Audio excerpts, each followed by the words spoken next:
Welcome. My name is Philip Mondor, President and CEO of Tourism HR Canada, an industry organization with a mandate aimed at building a world-leading tourism workforce. Tourism HR Canada facilitates, coordinates, and enables human resource development activities that support a globally competitive and sustainable industry and foster the development of a dynamic and resilient workforce. Thank you for joining us for today's webinar, which is about helping employers navigate sticky and challenging issues, including ways to recalibrate the staffing structure, developing plans to help employees transition back to work or in new jobs, and best practices to help employees manage difficult circumstances, such as coping with mental health needs. We have a lot to cover today.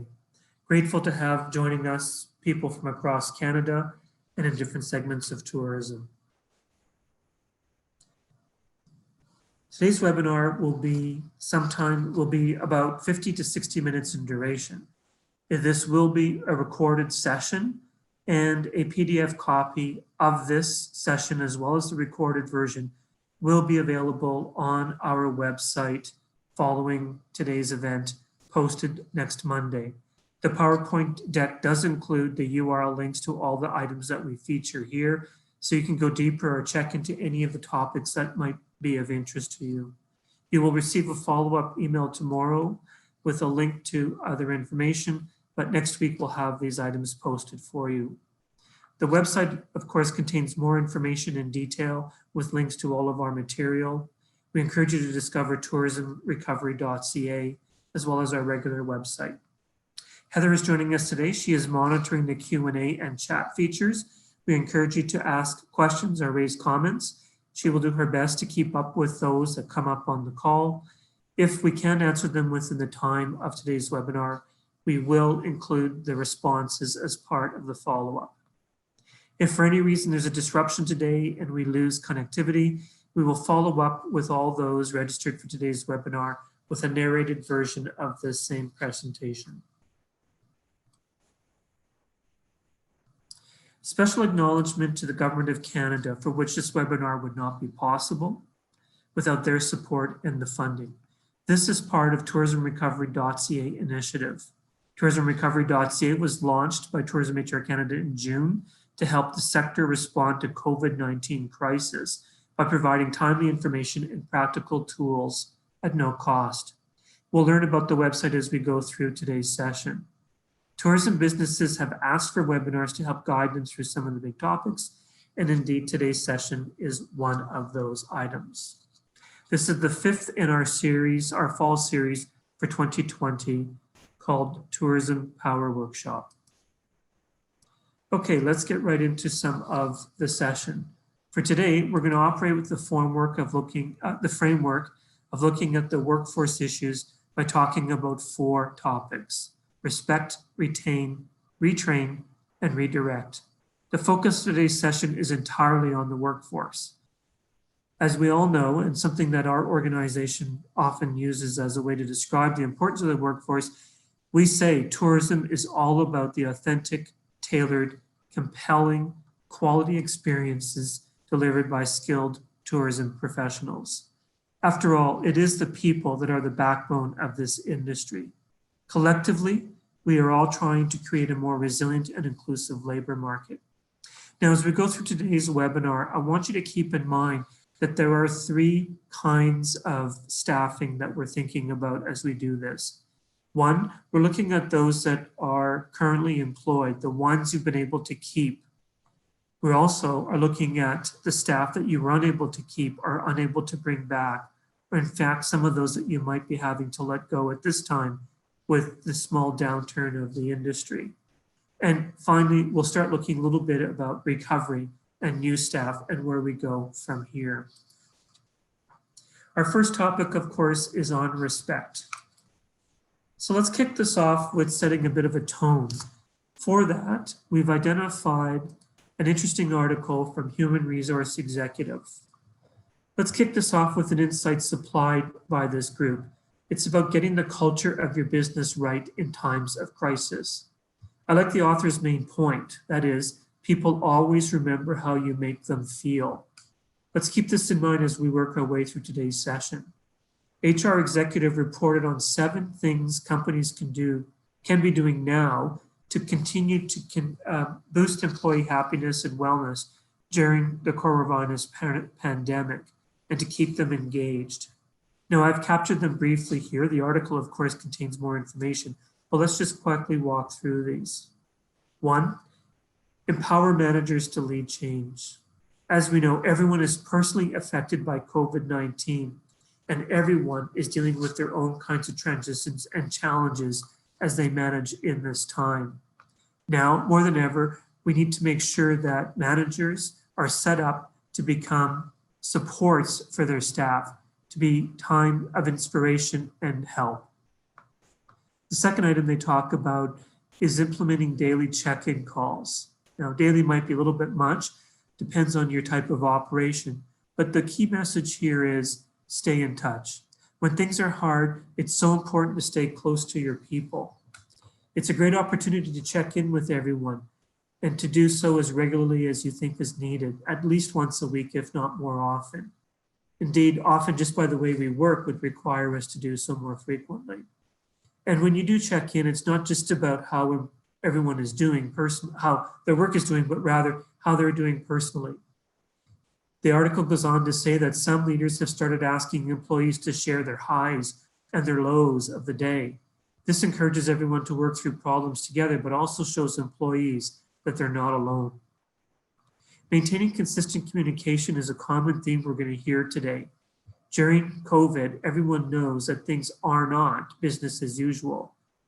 Give people an opportunity to understand what's happening, to ask questions by communicating frequently and quickly. And try to give them as much information as you can. Be transparent.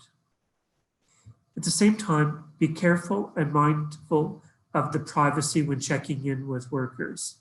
It's important to ensure their anonymity.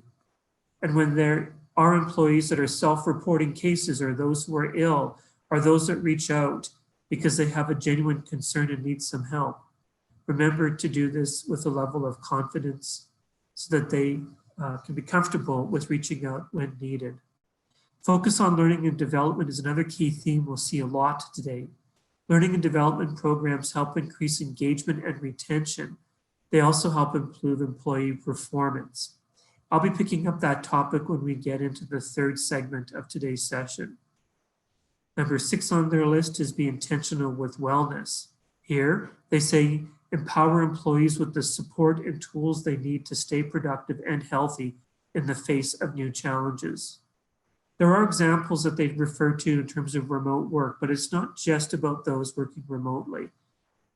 Additionally, implement mindfulness into your workplace and encourage people to reduce stress and anxiety. They go on to say, finally, make sure that you have a level of flexibility.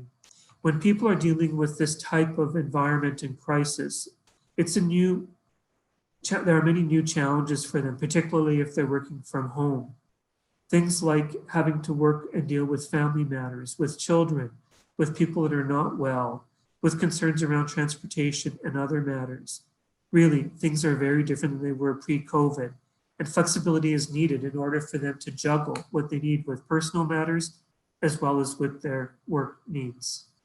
Doing this makes a big difference for them to be able to balance the work-life balance. Now, there's a lot in there. I've only captured some of the key points, but I thought they were a good place to start because these themes seem to frame today's agenda, and they are topics that we see come up in many of the resources that we were able to identify that contribute to this session. Now, picking up on what HR executive has just supplied us in that list of 7, here are a few other items that will help us set a bit of a frame for today's session. This one comes from the US Chamber. Here, they did a research initiative, a poll of some of the top employers. The focus being that the key output here is the need for safety, job security, flexibility, and transparency. The article says, whether they return to work or stay home, employees have certain hopes and expectations of their employers. Knowing what they want can help a small business owner adapt to COVID-19 and successfully ensure a satisfied and engaged workforce. I want to stress that this is a very important point. Right now in tourism, we know that there's about 390,000 workers that are displaced. That means they've either not returned to work since March, or some in recent weeks have now been let go as the summer high has left us and we're into the fall season where we normally downsize a little bit. And those numbers are going to grow. So more of our workers are going to be disconnected from their workplaces. And the longer they are away from work, the more difficult it will be for us to gain them back or to keep connected with them when we need them. The article goes on to say that nearly half of employees say their top concern is having quick notification so that they are informed on what's happening in terms of COVID-19 cases in their workplace. More than a third of the employees are worried about future layoffs or being furloughed. About 30% of these workers wish employers provided more flexibility through things like technology solutions, amongst other things. Again, those themes pick up a lot on what we saw on the previous slide. There are some other stats in this article. It says, while about 59% of employees say their company has taken at least some measures to prevent burnout during the pandemic, another 29 say that they wish their organizations would act with more empathy. And 43% say they need efforts so that they will not burn out. And that should be a top priority. The message is clear. Workers need support from the businesses, even if they're furloughed or not currently employed. This is important. Without it, we're going to lose a lot of the very valued workforce that we've done so hard to build up and have been the backbone of our industry. The quote here is valuable. It's worth reading. Whether they return to work or stay home, employees have certain hopes and expectations of their employers. Let's not forget that. By the way, you might want to find out what the hopes and expectations are that your employees ask for. I bet you they're going to be similar to the kinds of things identified by the US Chamber. Here's another way to think about employee needs using the Maslow's theory of hierarchical needs. If you're a geek like me and was in the field of psychology and sociology in university, this will look familiar. But it's also lovely that one of our team researchers identified this article specific to helping engage employees during COVID times. This article is from an online publication called The Medium, and the author, Eric Isle, referred to this article as COVID-19, Maslow's hierarchy, and how to engage employees right now. This is a very deep article with a lot of information, but let me walk you through a few quick things in here, and I encourage you to go and look at the source for more information for those that are interested in the science behind the way this looks at it. He starts off with talking about the need to understand the situation, and this is where he refers to Maslow's human needs hierarchy. That's the diagram that you see. At the base of the hierarchy are the physiological needs, and these include our basic concerns regarding food, clothing, shelter. We need to know that we've got sufficient air, water, sleep. And until we have these fundamental needs, we're unlikely to consider any higher level needs. The second rung is referred to as safety and security, and it includes concerns about our personal security, financial security, our health, our job security. We need to feel safe before we can aspire to anything else. Maslow goes on to the next level, which is referred to as belonging. Here it's referred to as social needs. We all know we need what we need. We all need to know who we is. Who are our friends? Who can we count on? How strong are our family ties? And so on. We need to feel that we are related and that we belong before we can move up. As we near the top of the pyramid, things become more sophisticated. After belonging, we start to focus on esteem. This relates to both the esteem we have for ourselves and the esteem we have for others. To meet these needs, we need respect, recognition, autonomy, and status. And finally, there's self-actualization. Maslow said, whatever a man can be, he must be. And to update this in our more enlightened time, the author goes on to say, we can restate this as, whatever a person can be, they must be. Self-actualization is about satisfaction, fulfillment, and becoming the best version of ourselves that we can be. And in times of uncertainty and prosperity, what is true about this model is that we tend to move up the hierarchy. We focus on the two top rungs. We aspire for the esteem and the self-actualization. However, and the key message today here is that in times of extreme uncertainty, we tend to move down the hierarchy. This probably seems familiar to you. Right now, many of you and your employees are likely more motivated to the bottom level of the pyramid, concerned about health, food, water, sleep, clothes, shelter, safety, security, the need for belonging, and so on. This framework is helpful for us to think about where we are and what to focus on. Indeed, all these needs matter, but where should the focus be? And how do you begin to navigate this pyramid? One item the author does is extend this narrative by getting into ways that you can help. He refers to the 6 E's of engaging employees during COVID-19. You can see what these are on the screen. Empathize, he begins with, which includes things like learning to listen, to ask questions, making sure that you engender a mutual trust by engaging and empathizing in their needs. Ask what they're worried about in this time of uncertainty. Ask them what you could do to help. Another E is engage. Here, he talks about soliciting specific suggestions from employees on how to adjust ways of working to get through the current challenges, or to invite employees to get involved in projects that are essential to the organization's response to COVID-19 or to its recovery strategy. An item he also talks about is encouraging employees to experiment with new ways of working. In other words, to take some risks and to adjust from trying to be too safe while working through trying times. He goes on into the E of educate. Here, it acknowledges that there has been a lot of changes. And for employees to be as productive as possible, it's to help them focus on what has changed, what hasn't changed, what are the priorities, and what needs do they have in terms of helping them address these changes. Enabling is about learning to access systems, information, and the people they may need, or the ability to effectively communicate with teammates, co-workers, customers, suppliers. Also, the idea of reminders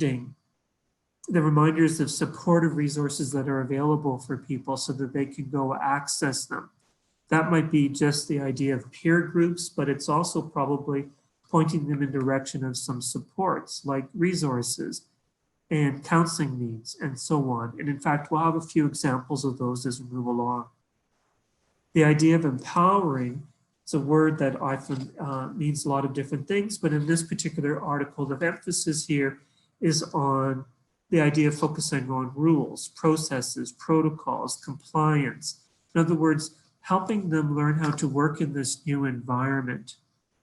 And then while you're doing this, to help monitor how well they're doing. This is referred to as performance metrics, but in the end, it's to keep an open mind, take a look at how they're managing, see what else you might do to intervene, and to revisit your policies and processes to help build a stable, predictable context. This will help individuals adjust to the new reality, not just during COVID, but thereafter. And finally, the last E the article speaks to is embrace. And here it goes on to say that while coping with the pandemic, positive experiences can be in short supply. However, managers and supervisors can help employees notice and celebrate bright spots. So increase the frequency of praise. Activate existing recognition programs to support employees. Encourage employees to praise and thank one another. Carve out times for team meetings for employees to celebrate and connect with each other.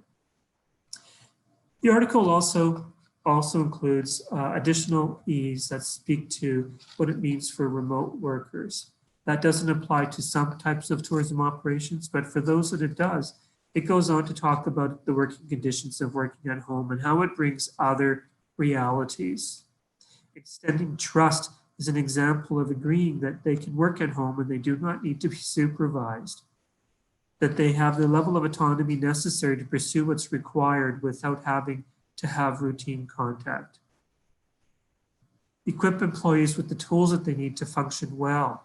In their own environment, they may not have all the opportunities that they would have normally when in the workplace.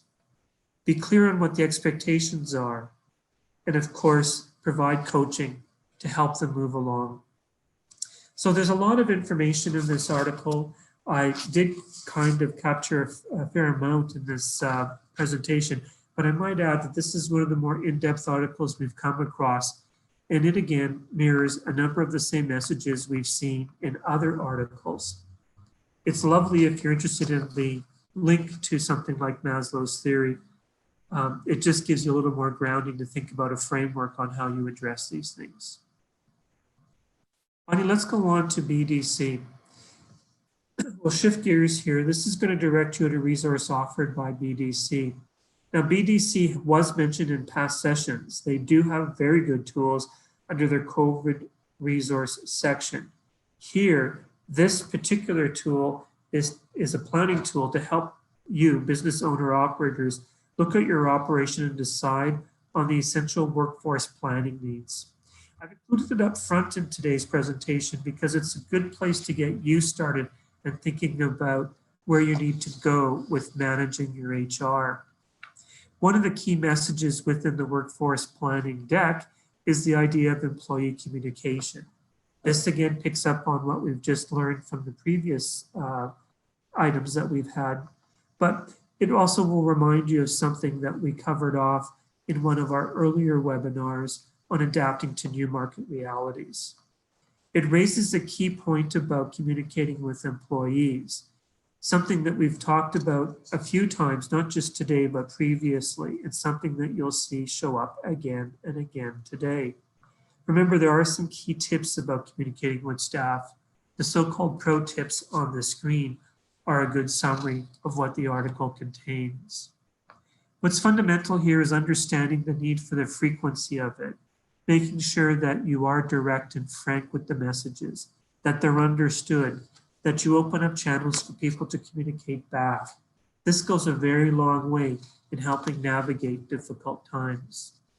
I encourage you again to go check out this resource, our article, but also to go back to the previous webinar on new market realities, where we spent a little more time focused on this particular item. The plan, of course, is what you see on the screen. It is a template to give you an idea of how to map out your thinking on these matters. And of course, there's much more that could go into the plan other than what's illustrated, but it's to give you a framework for doing it. Now, switching gears to our own website for a moment, on TourismRecovery.ca, we have a number of checklists to help you manage a number of the topics related to the 5 categories. The human resources or the people section includes the examples we're going to have today. This one here is picking up on a few themes we've already heard from some of my earlier comments, but it's one of the more comprehensive checklists you may want to go look at. This is also a foundational checklist. It's an adaptation from the Public Health Agency of Canada's list of how to prepare workplaces to manage COVID-19 risks. Now, I bring this up here because it brings us back to the Maslow theory, that at the foundation of all of these, we need to address safety and security. This checklist is really designed to do just that. To give you an idea of what it does, and it's quite straightforward, it gives you a number of dimensions to think about, and you can intuitively go and rank it. Do you see these dimensions as low, medium, or high? Looking at one of the examples, number 4, customers have prolonged close interactions with other customers. Is that true in your context of your work environment? If it is, decide, rank it low, high, or medium. Now, the thing about this is, after you've gone through this basic checklist, and it's only 15 items, you do end up with a little summary, and that summary will give you an idea of whether you rank relatively low, medium, or high in terms of risk propositions. And given the analysis of that, you can make some decisions. So for example, if you rank high, then there's a number of factors that you can consider taking on. And so I've summarized the example of the high risk categories that we ended up checking off. But then it asks the question, well, what can you do about it? What can you do to mitigate any of these concerns? This helps you decide how to manage your HR, how to manage some of your operational needs by shifting the way you do things in order to mitigate the risks. Now that checklist I'm referring to on our website has links to other resources. So this is all part of that first section. Really, we called it respect, but it's foundational stuff. It's to help to get you thinking about how to begin to look at your workforce needs and to get a bit of inventory about the issues that you need to face. But let's shift gears and go on to trying to retain our workers. In this topic, we're going to look at 4 key areas. That includes the top priorities on what employees are seeking in an employer. Again, this is picking up a little bit on what we heard earlier, but from a different lens. One big topic we've been asked to cover, and is in our Tourism Recovery website, is how you transition people back to work. And then we're going to get into a bit around supporting mental health needs. And finally, challenges employers are facing when employees refuse to return to work. These are the main topics that have come up through our research in terms of demands. So let me cover off them briefly, and this is all part of our second section. So this article comes from Digonomaka. I'm not even sure if I can pronounce that correctly. Again, we have the linked site for you. It's a fairly in-depth article. It quotes a number of leaders that are HR executives. And in there, you get some insights into what they've learned from their workers and what their expectations are in helping manage through COVID times. Now, there's a lot of detail in this article, but I've only captured a few of the key points within those 3 boxes, but these are the themes that emerged. So one of the broader themes is around the idea that it's a new work environment and technology, tools, and supports are necessary. Workers are seeking it, but employers also understand the need to provide it. Without providing these new tools, without ensuring that they have the up-to-date technology and means to communicate with team members, etc., they are unable to fulfill any of their job requirements. This may be at home, but it may also be in their workplace where things have changed. So investments in this is necessary. Guidelines and supports are necessary to make sure that they can function well. And these may be a little different for each person, so an inventory and understanding what those are does matter. There's also the idea of managing changes in the workplace itself and in the workforce. Basically, there are skill differences that you have. There are new goals in how your business is managing. There's going to require increased coaching. So in this article, the focus is on understanding what those needs are and investing in the skills so that the management team and the staff are upskilled or reskilled, and again, have the kinds of tools to help them address those issues in that new work context. What's important too is the communicating of what the goals are. Things are not the same as what they were pre-COVID, and moving forward, they're going to look different. So resetting up what the milestones look like, what the objectives are, what the goals are in the short and long term will matter. And that gets us to the future of work point that's also raised here. The idea that it's not just about trying to make things work so that you can deliver on what you had in the past, but it's actually to rethink the entire workplace and work roles of people, to emphasize the need for adaptiveness and agility. That principle was raised in our last webinar, and what is clear is that the work will forever be a place of change. It is not going to be a static environment. We have to learn to adapt routinely. So some of these principles are raised in this article and reinforce a number of the new ways of working, what I call part of the new tourism. If your work environment does not support a culture of the things on the screen, then it will fall behind. It is necessary for businesses to thrive, to invest in the technology, to invest in the skills training, and to revisit entirely how they manage their operations. That is fundamentally what comes up in this priority list. Drawing your attention to another checklist in our website, it's helping employees transition back to work. This is one of the more in-depth checklists, so I'm going to take some time walking through this for a moment.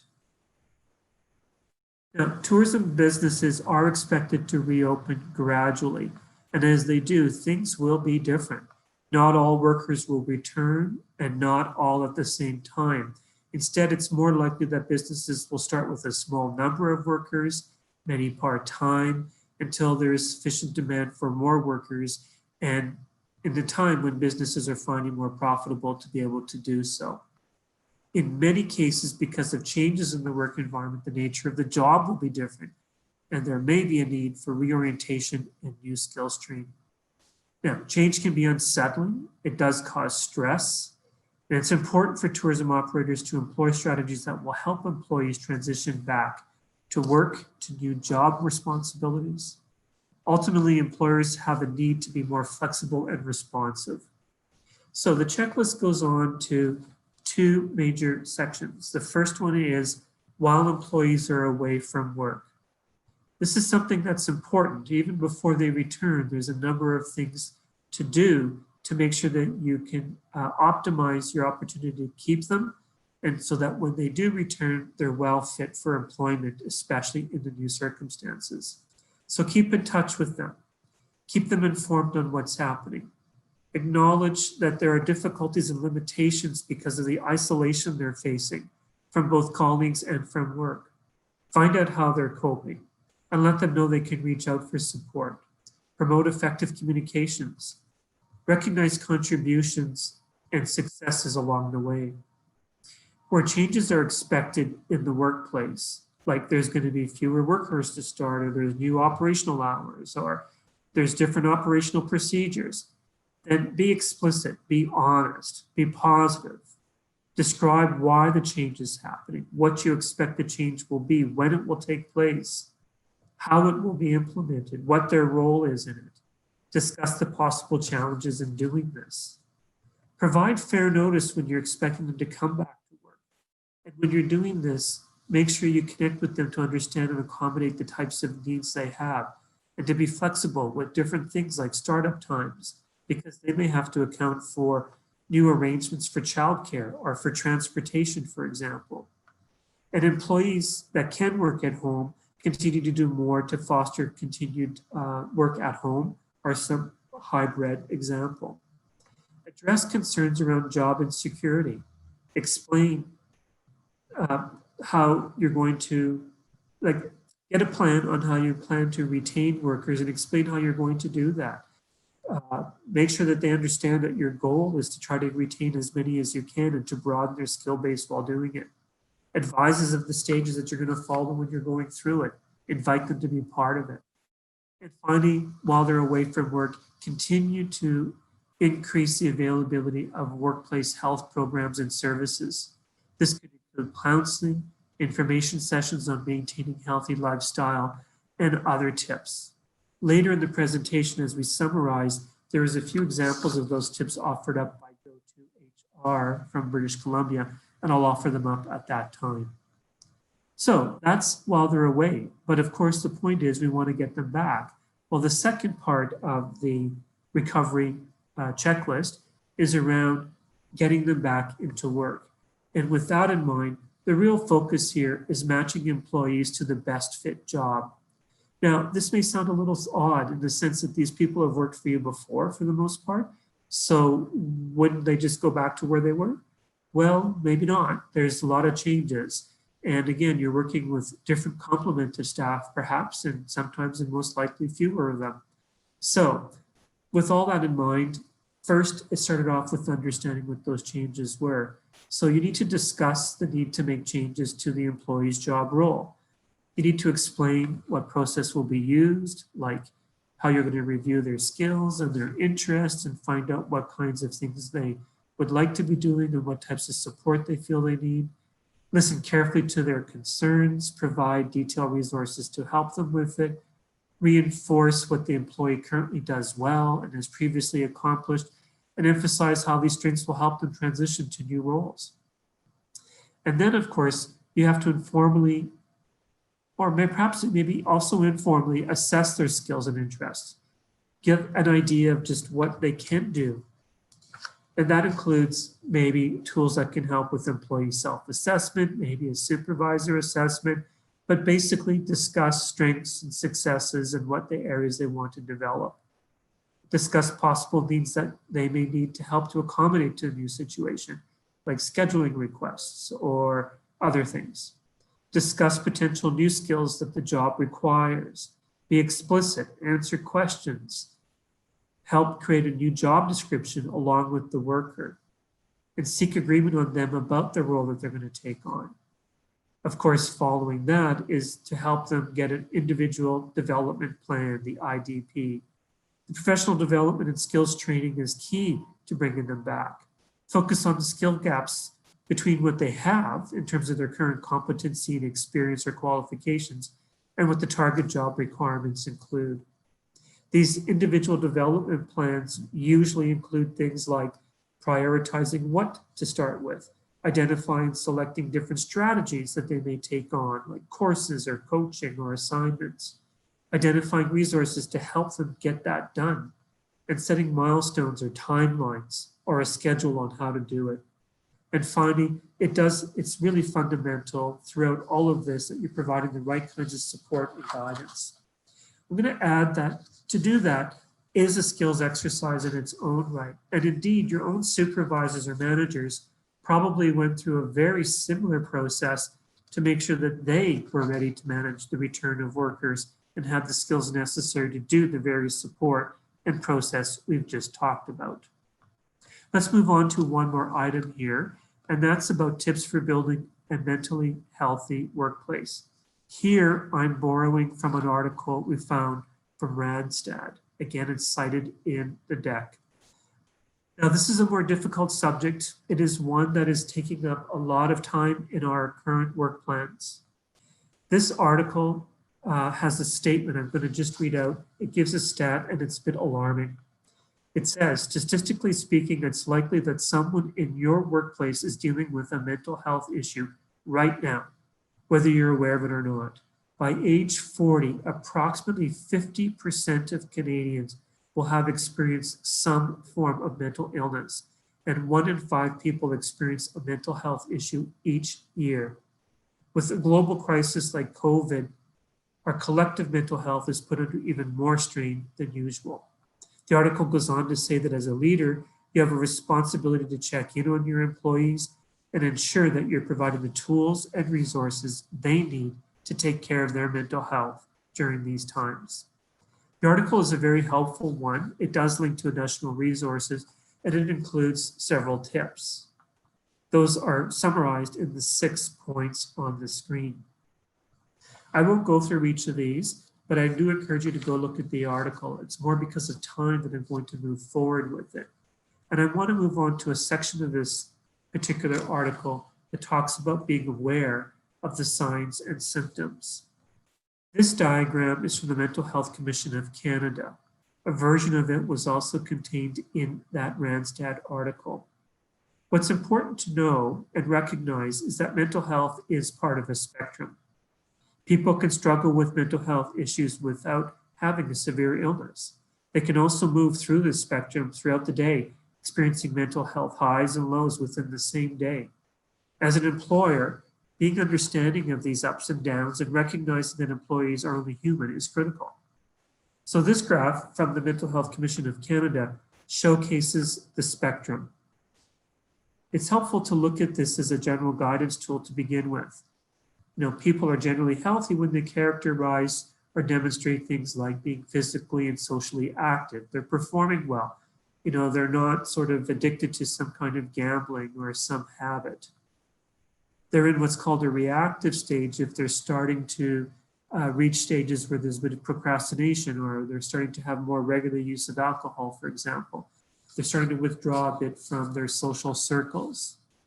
The term injured is used when they're a little bit higher on that scale, when they're in fact avoiding people, when you start to see things like tardiness or absenteeism, and there's decreased performance on what they're doing. Of course, you see some regular dimensions go through here from the gambling and alcohol consumption. You can see how it just scales up as you go along. And indeed, what they refer to as the ill category is when people are fully withdrawn or absent and they cannot perform their duties any longer. So being aware of the signs and symptoms is a helpful way to decide how you can intervene, to begin to make sure that you're available, to have those frank discussions, to do the kinds of things that they might be seeking, like offering professional support by referring them to the kinds of services that are necessary, or adjusting, or sometimes it's as simple as adjusting their schedules or carrying some of their load by distributing it to others where it's helpful. Now, Tourism HR Canada has a newsletter that is going to be specializing on this topic. A special edition on mental health will be coming up in one of our near future editions. We'll include a statement in our follow-up to you on the date when that'll happen. I encourage you to go check out the newsletter that day, where we will have much more to say about mental health. Finally, on this category, I want to cover off the topic of tackling recalls and work refusal. Here, I'm drawing your attention to a blog that we put out on July 22, and this was first brought to our attention early in the summertime, when one of our research initiatives at the time indicated that employers were having a hard time with finding enough workers to fill their responsibilities and their demands in summer. But a lot of this had to do with the struggle of recalling workers. This article covered off what we discovered, but also got into a number of the tips. And I'm going to just highlight a few of what those are.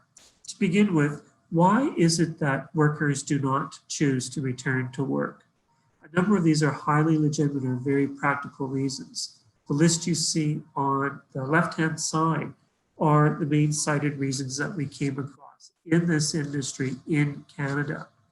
There are concerns about unsafe workplaces because of high contact points with customers, because of different operational practices which they were concerned with. There was the uncertainty about stable employment.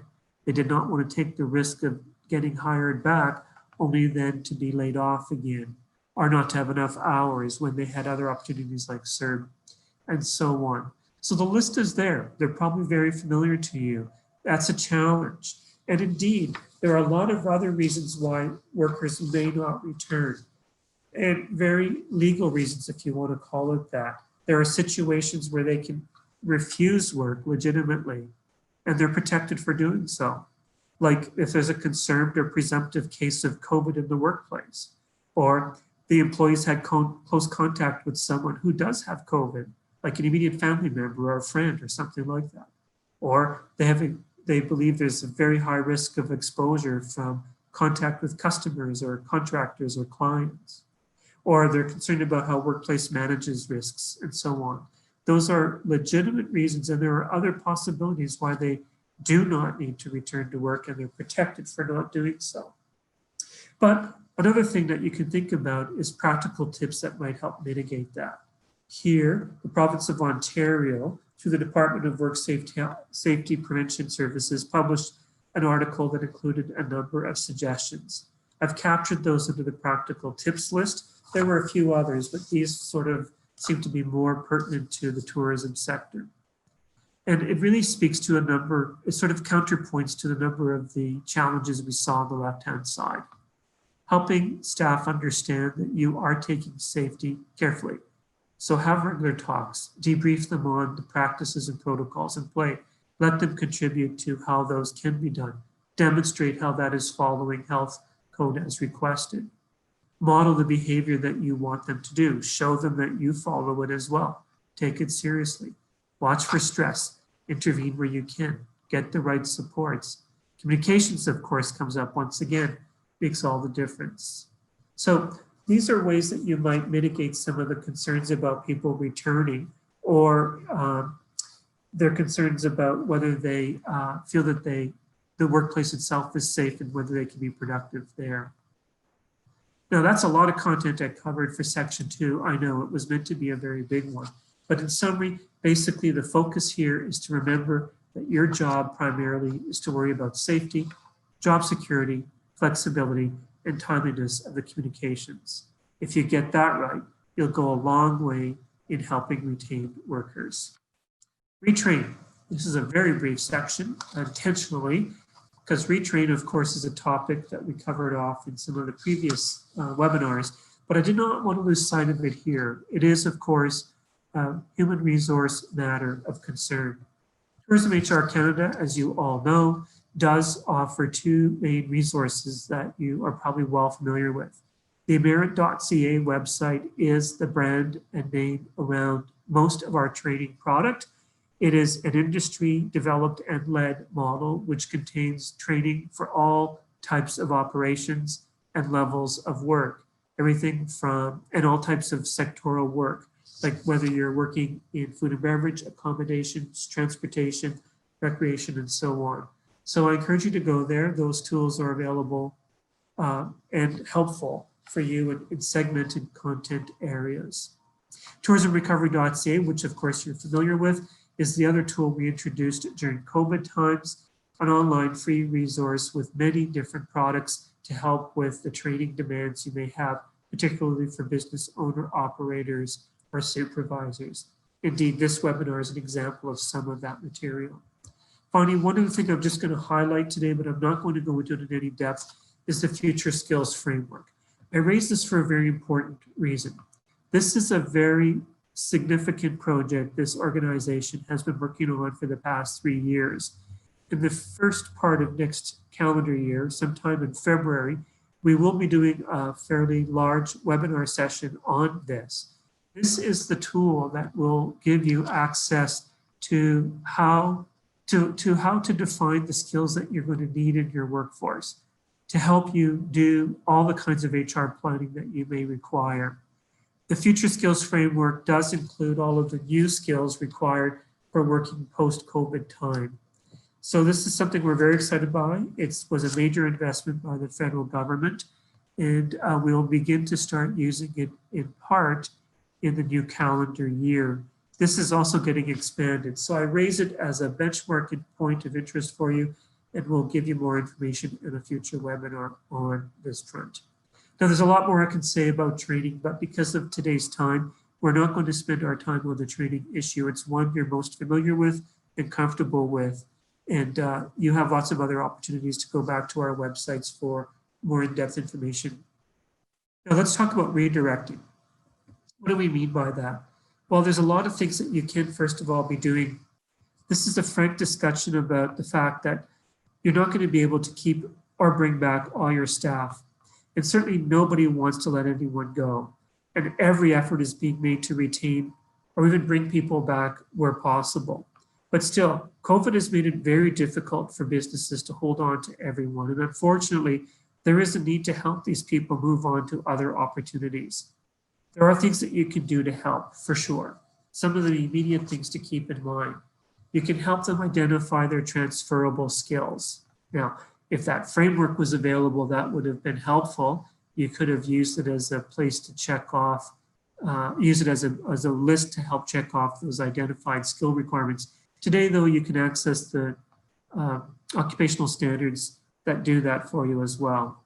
Providing training and upskilling is one of the most common items identified in the research and in practice that shows that it helps with retaining people, but also if they're moving on, to give them the kinds of skills that they need to transition into new jobs. Be support and be a reference. Help them gain their legs into other opportunities. Point them in the direction, point them to other helpful resources like career development centers, and provide a reference so that they can benefit from the experiences they had with you and get some confidence that future employers will understand their value. Provide contacts when you can, refer where possible, check your network, see if they're looking for workers, see if you can't recommend people you already have. Work with career service providers. This is the section I was thinking we might do a little more on today's session, today's webinar, but because of time, we ended up deciding we'll make that its own topic in the future. Career service providers are a large network of agencies in Canada where they provide a large battery of services to both employers and job seekers. And working directly with employers is one of the things they do very well. So working hand in hand with them is one way to help you manage your the transitions of your workers to other opportunities. Finally, keep your door open for prospects. The possibility of them returning is what you hope for. And there's things that you can do to keep in touch with them along the way. We'll talk about a few of those as we move forward. Okay, moving on to another article here for a moment. This one uses the term transitional process. Career-wise, which is a section of, an online blog, I guess I'll call it, or a newsletter of sorts, is produced by a group called CERIC. CERIC is a national organization with a mandate directed at improving on career development resources and supports in Canada. They do include an article that we're using here for this slide, and it was specific to an example looking at food and beverage workers in the tourism industry, acknowledging there was a large number of them that would be losing jobs and displaced. And so just as some general advice to help with those workers know what to do, they produced this article called The Transitional Process. And basically it speaks to the 4 sort of general steps that someone would take when looking at finding a new job or moving on from their employment. And they're listed on the screen. From, first of all, taking stock on what they have or getting an understanding of their own skills and inventory, getting an understanding of whether those skills are transferable and to what kinds of opportunities or jobs that they could be transferred to, and then building a resume to support the aims of where they want to go, and then reaching out to the network to do so. Now, I'm going to tell you this is a fairly abbreviated way of looking at this, and therefore I'm also going to point you to the Canadian Career Development Foundation. This is a group this organization has been doing a lot of work with for just over 2 years. They have a comprehensive network of providers that can help and much more detailed tools and information that can help both employers or job seekers prepare for transitions. But the ideas are generally captured in those 4. It's just that if you're looking for more in-depth tools, CCDF and its network may also be of help. Again, we plan to do something to feature them in the upcoming months, and we'll certainly alert you to that. Now, let's talk about a little more of a sticky subject, one I don't want to lose sight of before the time is lost, and that's on terminating employees. It's not a pleasant subject to talk about. I don't like the idea that we're going to be losing workers.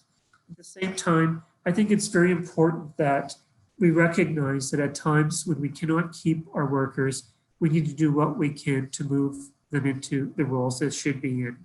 And if we're in the unfortunate situation of having to lay them off, there are very specific protocols we need to follow, and to do this in a way that is fair and lawful.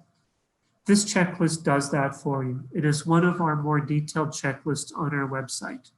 I'm going to just give you a glimpse of some of this as we walk through these slides. Of course, I encourage you to go to the checklist. This, by the way, is built on a review of looking at the labor legislation and related tools to help with it. Not all these things may apply to you, depends on the type of operation you have. But in general, of course, it's important for you to think about the planning of your process. And you need to contemplate things like the timing and the kinds of support you're going to require. So I'm just looking to that right now. So for example, when would you do this? What kind of supports might you need for your workers? What's involved in helping coordinate these efforts? So that's just part of the planning exercise.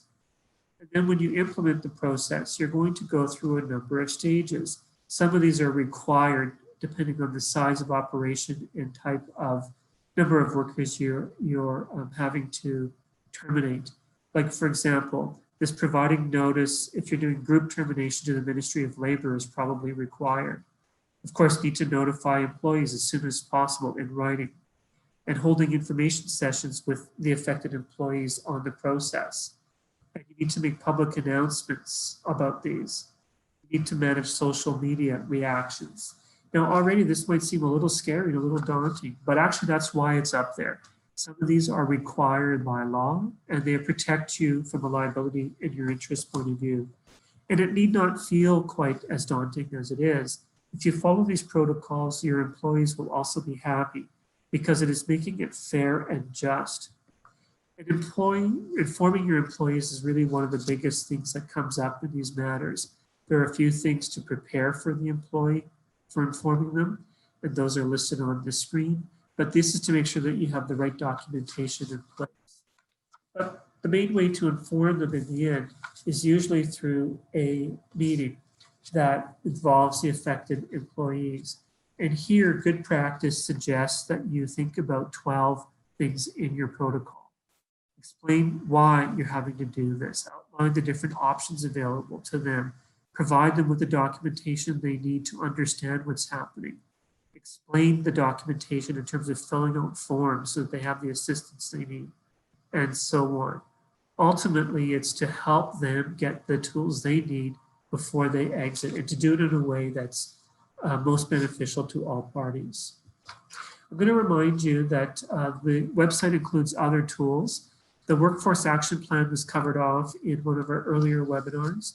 If you're looking at this more than a single operation or from a community point of view, I encourage you to also go to this checklist, which contains much more detail about looking at your workforce planning in a broader way. Today, we won't repeat what we've already covered in that other webinar. And now, to wrap up a bit of this, I wanted to bring you back to a resource we found on GoToHR, one of our colleagues out of British Columbia, who on their website have an article called Fostering Employee Engagement During a Time of Crisis.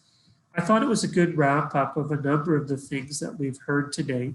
These themes seem to show up nearly in any resource that we've identified, and indeed are captured on TourismRecovery.ca. These are the 4 categories they refer to. Remain connected. They have some wonderful tips and ideas about this, by the way. Like create a Facebook page, run a contest to encourage employees to be connected with some activity, maybe a video drop-in call, or maybe share an inspirational video. In terms of personal celebrations, don't forget that even when they're not at work or still not in your employment, that you still stay connected with them. Like send them a birthday surprise card, take photos and chats, keep that social environment happening. Promote, let them know what's happening with your business, where it's at, when you might be reopening. Find ways to share what's happening. Ultimately, if you stay connected with them and foster those, you not only will be helpful in terms of meeting their needs, but many of them will return even if they've been laid off for a period of time. Looking forward, as we wrap up here, I want to let you know that we're going to be speaking to new trends in the new year. This picks up on a bit of what you saw in the framework slide, which I did not get into in much detail. But looking forward, as we talk about workforce recovery and new workplaces, we've got to start thinking about how we work differently and what that looks like. This is linked to our workplace trends. The bottom line here, at this time and in the near future, think about accommodating workers' needs, increasing your flexibility, prioritizing safety and security, and investing in professional development or training. If you're doing those things, you have the chance of trying to retain as many as you can, and for those that you're unable to hold on to, that they will return. To wrap up, same deck we normally have here. I encourage you to go to TourismRecovery.ca for more information, to check out what's under the labor market information tab, the news tab, the COVID tab. These all include information on helping you address labor market needs. One of the most important tools that people work with is the tracker site. Our newsletter, which comes out every second Wednesday, is a key source of information. We'll keep you informed on some of the newest data on this. The TourismRecovery.ca website you should be familiar with for sure. If you've not gone there, this is where most of this information is held under those communications, workforce, finance, marketing, and strategy categories. So the downloadable forms, these PowerPoints and other tools are there for your taking in both languages for most part. Finally, this 2020 webinar series is coming to a close, just like 2020 is coming to a close, if you can believe it. We're only days away from the holidays, if you haven't noticed. And we'd love to hear from you. These have gone quickly. So please send us your thoughts at info@tourismhr.ca. It'll give us an indication of whether you'd like to see more of these in the new calendar year. On behalf of the board, I want to thank you very much for attending today's Workforce Power session. We wish you a safe and healthy season, and hopefully you'll have a lovely time during the holiday period. Don't forget the 3 W's. Thank you.